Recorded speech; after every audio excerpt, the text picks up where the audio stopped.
Welcome back to the Black Health Lit podcast. This is a space where we can be Black, proud, and healthy.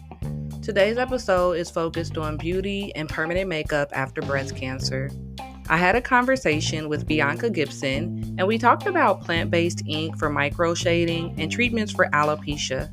As a reminder, the Black Health Lit website, podcast, and blog are for educational and informational purposes only and do not constitute providing medical advice. While you're here, make sure you like, subscribe, and share this episode.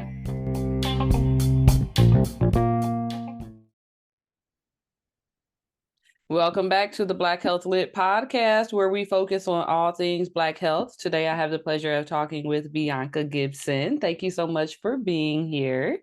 Before we get into this topic for Breast Cancer Awareness Month, we're going to be talking about feeling beautiful during treatment or after. Before we get into that topic, though, can you introduce yourself to my audience? Thank you so much, Rhea, for having me. It's a pleasure to speak with you regarding this topic that is very, very dear to my heart. So thank you for having me. Of course. So let's start off with, what services do you see your breast cancer patients come in for during or after treatment? Typically, most clients come in before treatment just to kind of get an understanding of what they can get done to their body, whether it is breast repair, where we actually do the breast repair of the color and pigment around the areola. Or some people, because of treatment, lose their hair from, their eyebrows around their face. And so they're interested in getting their brows to be reconstructed. And so they will ask, how is that process? How does it work? Are they a candidate, if the Yeah. pigment stay? Okay.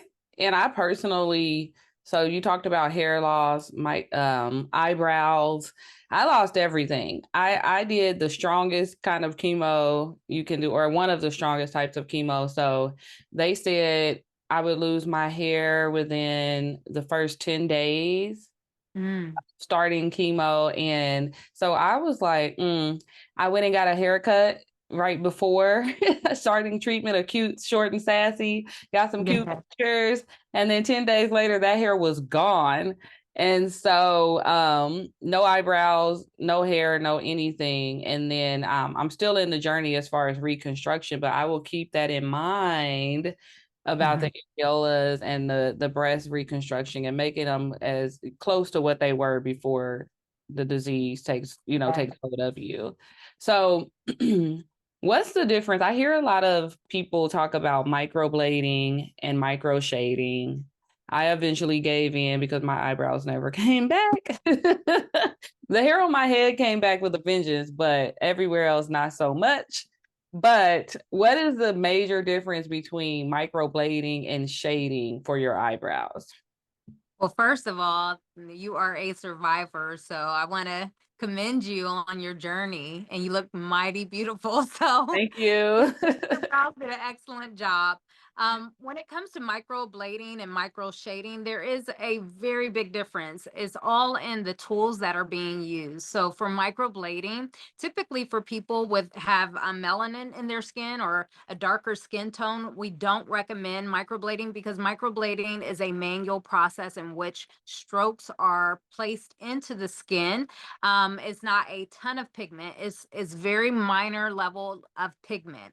And Okay. because if you are a cancer survivor, your immune system has been compromised.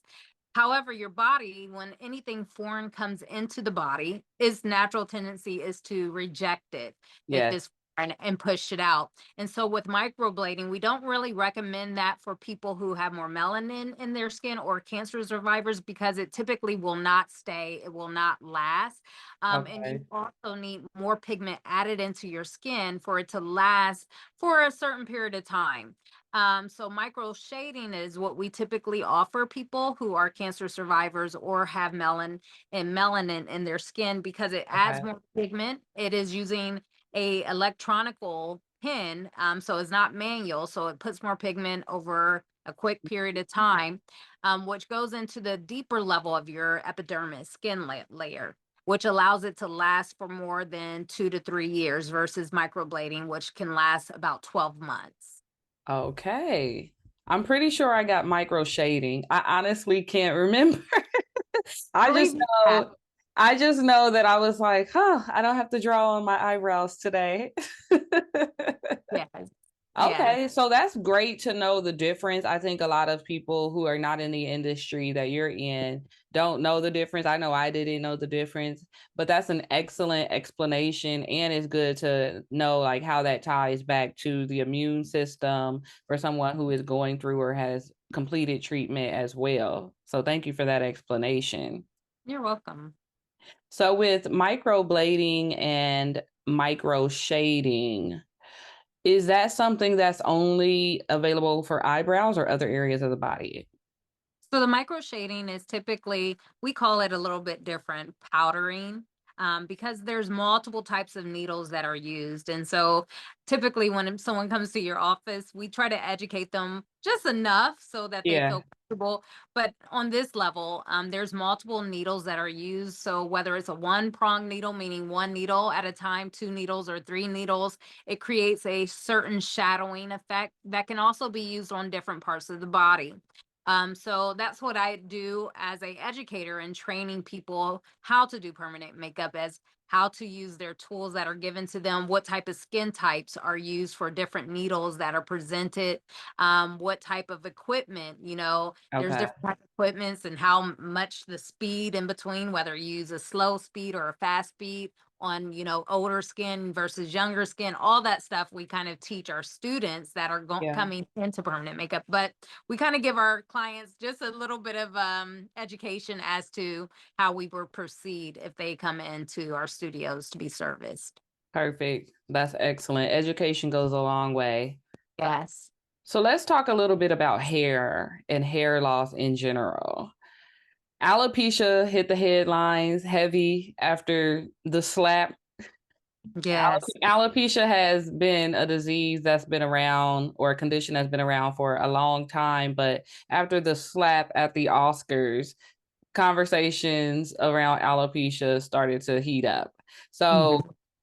we it basically I'll let you explain better in your words because you're the professional, but is alopecia just hair loss or is it more complex than that? Well, we know it's more complex than that. Alopecia can be, basically passed down, genetics. And so what we do on our end is we try to help take care of the client, not just on the external, but the emotional Yeah, effect of losing your hair loss. So, to us women, that's our crown and our glory, and it so is.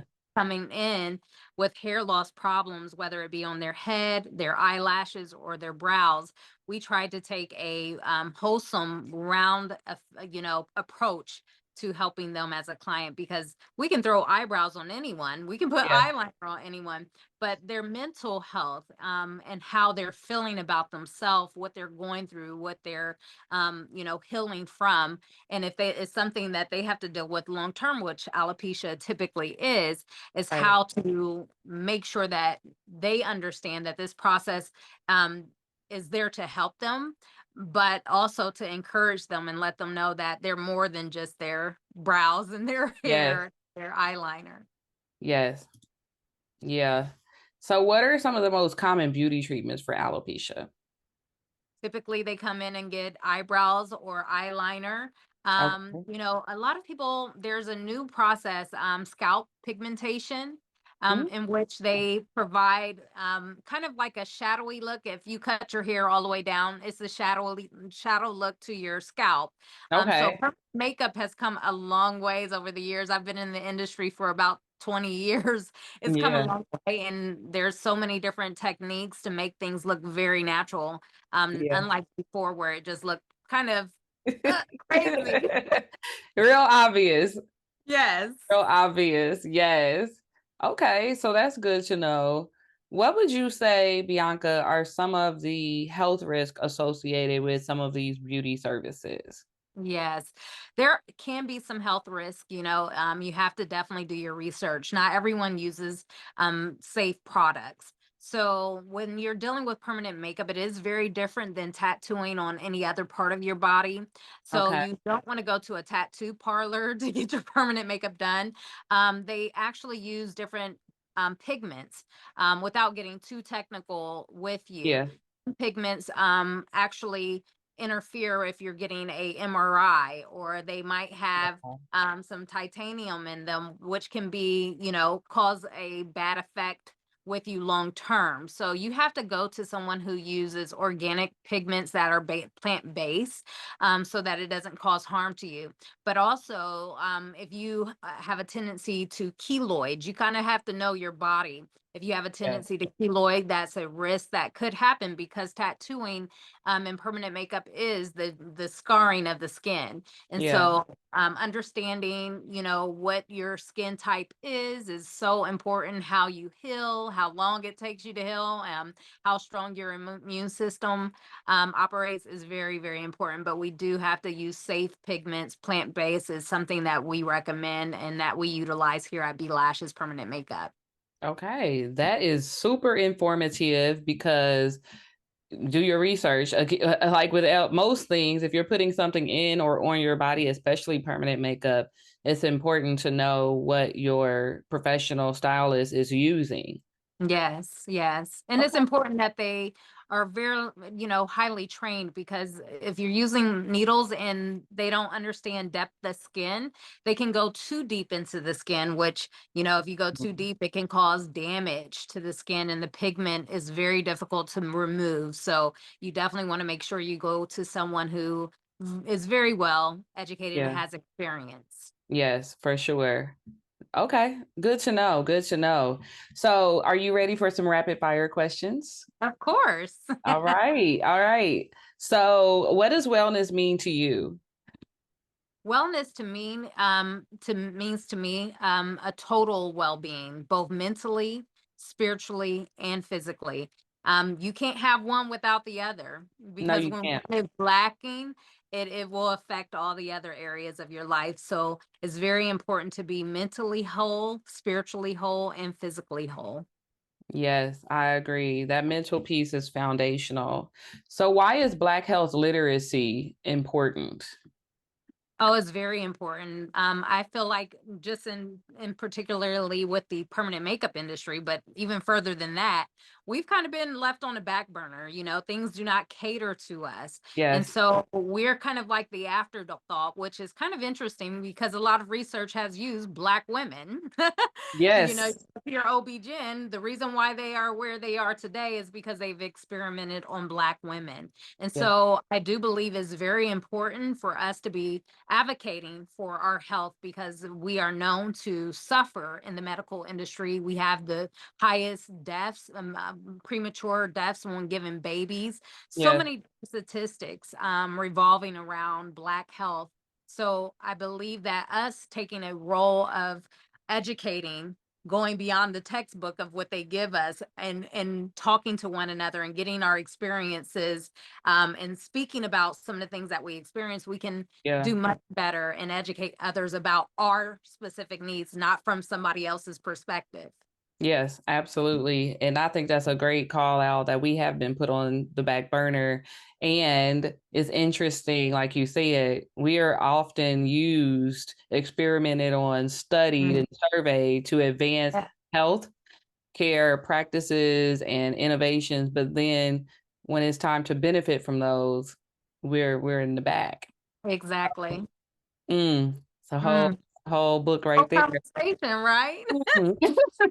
We could have a whole podcast on that one. Listen, well, you have been fantastic. Thank you so much, Bianca. How can people connect and learn more about the work that you're doing? And you are doing a lot.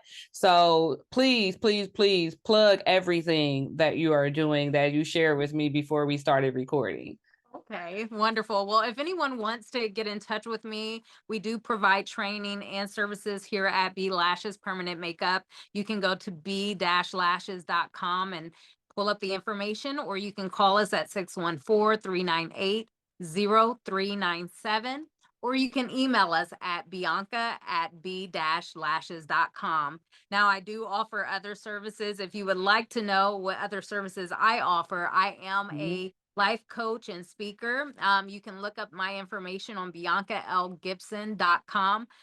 We actually host a lot of life empowerment classes to help you, like we talked about before, become well and have Yes. wellness both mentally, spiritually, and physically. And that number, you can reach us at 614-398-0397. And I thank you so much for having me. Thank you so much. I learned something. I hope that my audience learned something. And until next time, stay healthy. Wonderful.